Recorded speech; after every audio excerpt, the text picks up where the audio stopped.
You know, they say speed kills. But have we ever stopped to ask the question, is speed killing our crossbows? And that's what I want to address in this video. Good afternoon, everyone. I am out here outside setting up some mouse traps, and had a few thoughts come to mind about crossbows. As a lot of you know, ATA show is this week, I believe, and 10 Point has released some of their new crossbow. Haven't heard anything from Barnett about any offerings. They usually kind of keep it quiet until the actual show, right? But I wanted to talk about speed. If you can ignore my chickens. Let's talk a little bit about speed on crossbows. And obviously, guys, this is personal, right? Just my personal thoughts. I'd like to hear yours in the comments below. Feel free to let me know what crossbows you have and what you think of their speed rating and the features that they might have, right? But I'm going to dig into this a little bit more.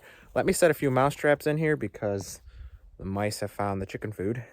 And then we'll talk some more. Just a side note, best mouse traps there are, guys. Keep it cheap, keep it simple. Those do the trick. All right, so back to the topic at hand, right? Speed and features of these new crossbows. So I was looking at 10 Point's new crossbow, and it's sweet. It really is. But the price tag that comes with the speed of these crossbows is, I think, what frustrates me the most, quite honestly. I'm not a firm believer in the speed. That being said, I do have a Hyperraptor BCX, right? And that's like 420 feet per second. And that's awesome. However,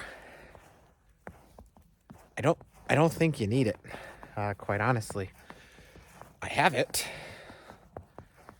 but I bought it for the other features more than for the speed. So it's the comfort of the grip, right? It's the narrowness. It's the scopes, the illuminated scopes.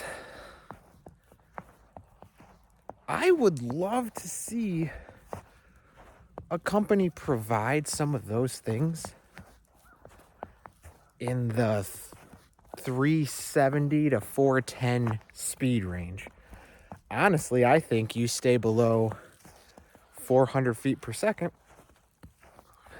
you eliminate a lot of the problems that you see these days with limbs cracking, and you know, the Hyperraptor has the thinner bolts, which you can use standard diameter bolts with the half moon knock, but it's designed to have the Hyperflight arrows, right, which are narrower in diameter, and they're nice enough bolts, but your arrow doesn't weigh as much, right?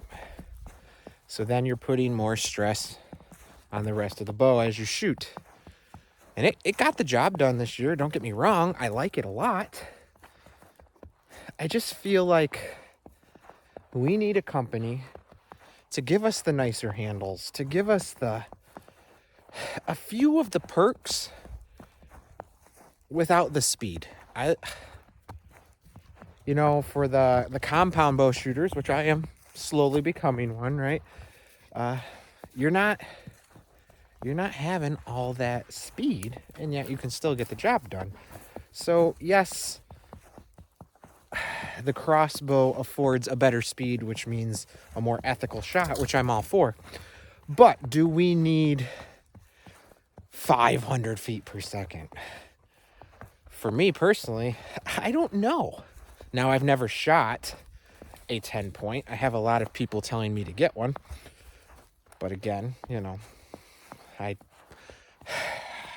it's hard for me to spend that much when I could get two for that same price, right? So I guess all this rambling to say, as much as I love speed, I don't think it's as important as some of these brands are putting the importance on it. I mean, my old Game Crusher is 340 feet per second, and it shot more deer than any crossbow I own. And that's just facts, right? You let them get close enough, it's not a problem. And that's the joy of bow hunting, is letting a deer get close enough, right? Or whatever animal you're trying to shoot. So I love the look of the new 10-point. I do. It looks sweet. It's got that double riser. And of course, 10-point has great technology, but you're usually paying for it. Now, one of the reasons that I kind of gravitate towards Barnett at the moment is you do get a few of the features. I mean, it's nothing crazy, but like you get the rope ball hold on most of their lineup now, right? Crazy dog. So that's just helpful. Some people don't like it, but for me, I like it, right? And that's a feature that you do get with their cheaper bows now. But I'd like to see things like a nicer handle and stuff like that with these lower speeds. I just think it would be really nice. That being said, some of these new crossbows are sweet, guys. I'm curious to see if Barnett puts anything new out. Center points, a lot of their stuff is very similar in design, but I like my center point. It shoots great. Got my first deer this year.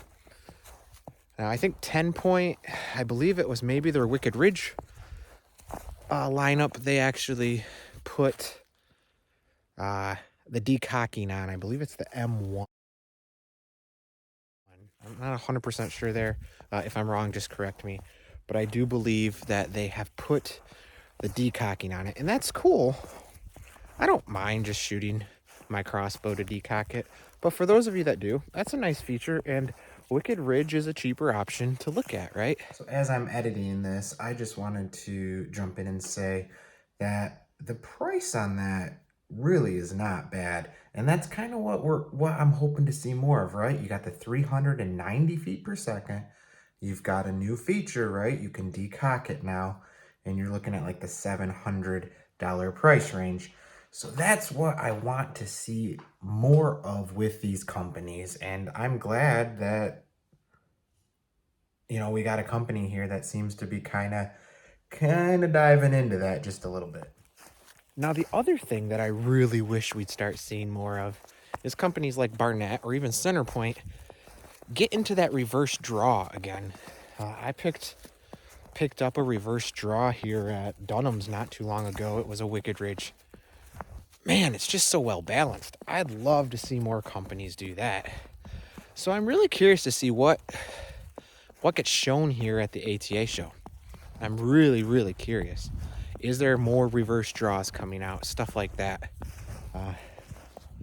But yeah, if you're falling into the speed trap, I'm not so sure you want to. But again, this is just my ramblings.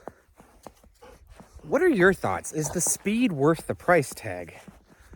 And I guess that's where I don't necessarily think so. Now, the price tag might be worth the features, right? With 10-point, you get the decocking, you get the narrowness, you get a lot of that stuff. So maybe, just heard something in the woods over there. But maybe that stuff is worth it. The reason I gravitated to Barnett is because of the price tag, right? Where the Hyperraptor BCX gives you a nicer handle than even those have. It gave you the Trigger Tech trigger, which they didn't have until recently. So I think that's where Barnett kind of is, right? And that's why I like them. They're kind of your, I don't want to say poor man's, don't think that. I mean, those of us who don't have as high of a budget, right? But want some of the features. But even with my BCX, I find myself wondering if the speed is worth it. I've had my troubles, as is well documented on this channel. I still love the bow, but it makes me wonder, would I love it more if it shot 390 and used standard diameter bolts? I tend to think maybe I would.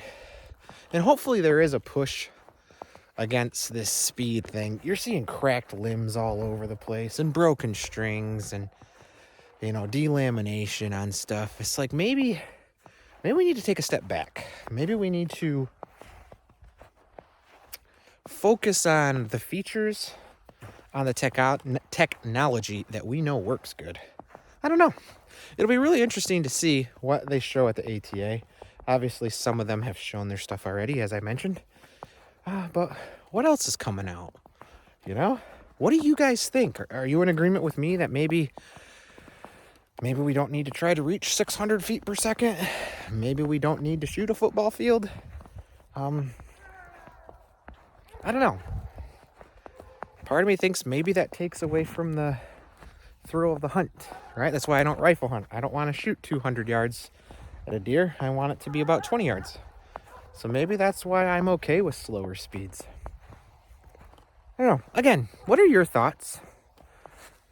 And what do you think we should see more of in this crossbow industry, right? Do we want to see more speed? Or do we rather focus on the features, right? Maybe, you know, if you're Barnett, offer your buck ops on a slower bow. You know, that buck ops stuff is pretty cool. Check it out. Just some thoughts, guys. Thanks for coming along. I'm excited to see what the ATA has to show us this year. And hopefully we see some pretty cool stuff. We'll catch you on the next one.